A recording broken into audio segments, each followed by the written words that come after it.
This year's Watches and Wonders wrapped up last week in Switzerland, and 2025 was a solid year for new releases. All of the top brands released new pieces, and while there are just too many new watches to cover in a short video, here are some of my favorites so far from Watches and Wonders 2025.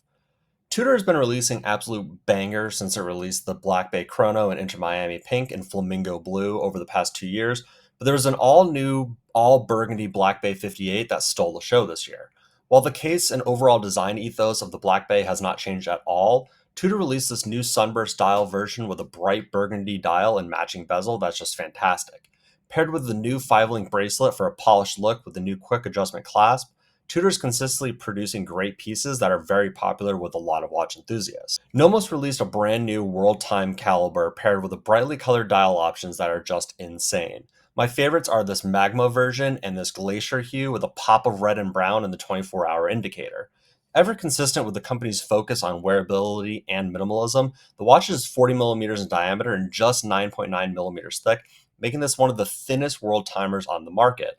Available as a limited edition in these two colors for under $5,000 with an in-house movement complication, this German manufacturer is proving to be a serious contender for one of the best values on the market. I used to really want a Bremont when they initially came out with some of their Supermarine series because I like the unique textured outer ring that surrounds the case, especially this red version that came out quite a few years ago.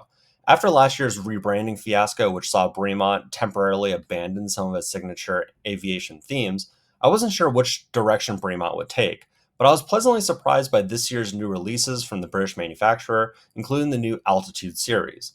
I love the details on this watch, from the ejection pull handle seconds hand and date window to the raised applied numerals, which is a strong return to Bremont's aviation roots. Technically released before Watches and Wonders 2025, I just had to include Anorden's new Model 2 porcelain dial in my roundup, as I think porcelain dials are criminally underappreciated. Anorden is usually known for its relatively affordable vitreous enamel dials, coming in various patterns and hues, but this jet black porcelain dial, paired with their uber comfortable 39.5 millimeter diameter Model 2 case, all for $2,000, seems like a great deal.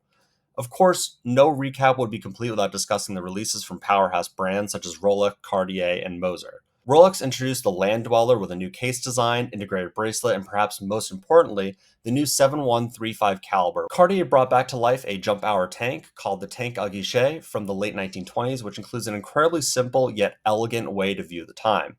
And to close things out, Moser wowed attendees with an assortment of pastel colors in the Endeavor line, including some of Moser's more complicated chiming and tourbillon models. So what were some of your favorite models that came out this year, and are you going to add any to your list?